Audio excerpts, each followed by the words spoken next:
Bonjour, nous sommes mardi le 31 mars 2020, un peu plus d'une semaine après les mesures de confinement à domicile imposées par notre gouvernement pour protéger la population québécoise de la pandémie du COVID-19. Comment allez-vous? Comment va votre famille? C'est un euphémisme de dire que la situation actuelle affecte tous les aspects de notre quotidien et l'immobilier n'y échappe pas. Alors, je vous résume ici les différents arrêtés ministériels adoptés au terme de la loi sur la santé publique pour permettre aux transactions immobilières de suivre leur cours, car plusieurs en dépendent pour avoir un toit sur leur tête dans les prochaines semaines. Des gens qui ont déjà vendu leur maison ou d'autres qui ont donné leur avis de non-renouvellement de bail, entre autres. Les déménageurs, vous savez qu'ils ont été reconnus comme un service essentiel, et les notaires sont également identifiés maintenant comme un service prioritaire, quoique certains aient choisi de fermer complètement leur pratique pour la période de confinement. Ils ont donc la possibilité légale, à titre de mesure temporaire et jusqu'à nouvel ordre, de recevoir un acte à distance à certaines conditions.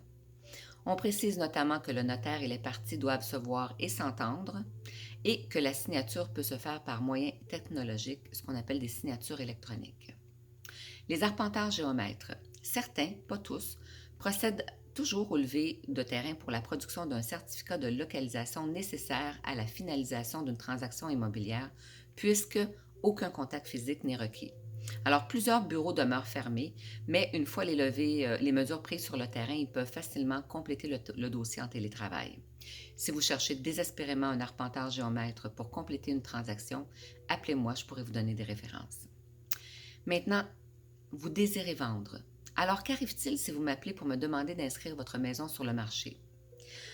L'organisme d'autoréglementation du courtage immobilier du Québec, ce que j'appelle l'OACQ, dans son tout récent communiqué à l'intention des courtiers que j'ai reçu hier, nous dit ceci. Il est permis de faire une mise en marché partielle et à distance. Notre rencontre initiale, ce que j'appelle le rendez-vous d'inscription, ainsi que la visite de votre propriété peut donc très bien se faire par le biais d'une technologie utilisant la vidéo, que ce soit Zoom, WhatsApp, Skype ou autre. Ensuite, les documents nécessaires au dossier doivent être envoyés par courriel. Et par contre, les photos intérieures, les mesures des pièces, bref, toutes les actions qui nécessitent une mise en contact physique ne sont pas possibles.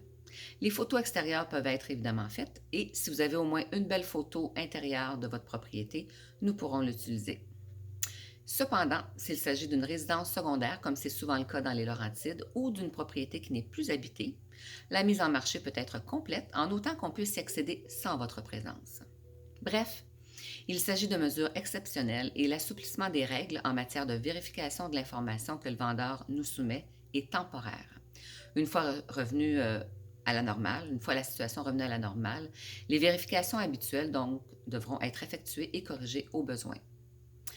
Pourquoi je pense qu'il est important de ne pas retarder votre projet de vente? C'est bien simple. Je continue à recevoir tous les jours des demandes d'informations sur mes inscriptions par téléphone et par courriel d'acheteurs qui ont maintenant beaucoup de temps pour naviguer sur Internet et trouver la maison de leurs rêves. Ils savent très bien qu'après la levée des mesures sanitaires, les demandes de visite vont pleuvoir de tous bords, tous côtés. Pour ne pas risquer de perdre la propriété qu'ils convoitent, certains n'hésitent même pas à faire des promesses d'achat conditionnelles à la visite physique des lieux le jour où ce sera permis. Alors imaginez tous ces acheteurs qui n'attendent que ce jour pour nous faire leur demande de visite. Ma crainte est qu'à ce moment-là, je serai tellement occupée à vendre mes inscriptions que je risque de manquer de temps pour aller rencontrer les personnes qui ont retardé la mise en vente de leur propriété. C'est pour cette raison que je n'ai aucunement ralenti le rythme à mon bureau à domicile, étant parfaitement à l'aise avec toutes les technologies requises pour continuer à offrir mes services et traiter mes dossiers en cours, tout en respectant les mesures de confinement. Mon objectif est d'essayer d'avancer le plus de dossiers possible, rivés à mon écran d'ordinateur à tous les jours, pour faire en sorte d'être disponible pour tout nouveau client le jour où l'immobilier se remettra à tourner à plein régime, car ce jour-là va arriver tôt ou tard, mais on va s'en sortir. N'hésitez donc pas à me contacter pour savoir tout ce qu'on peut faire ensemble au lieu de penser à tout ce qu'on ne peut pas faire et vous verrez, ça va bien aller. Prenez bien soin de vous et de votre famille.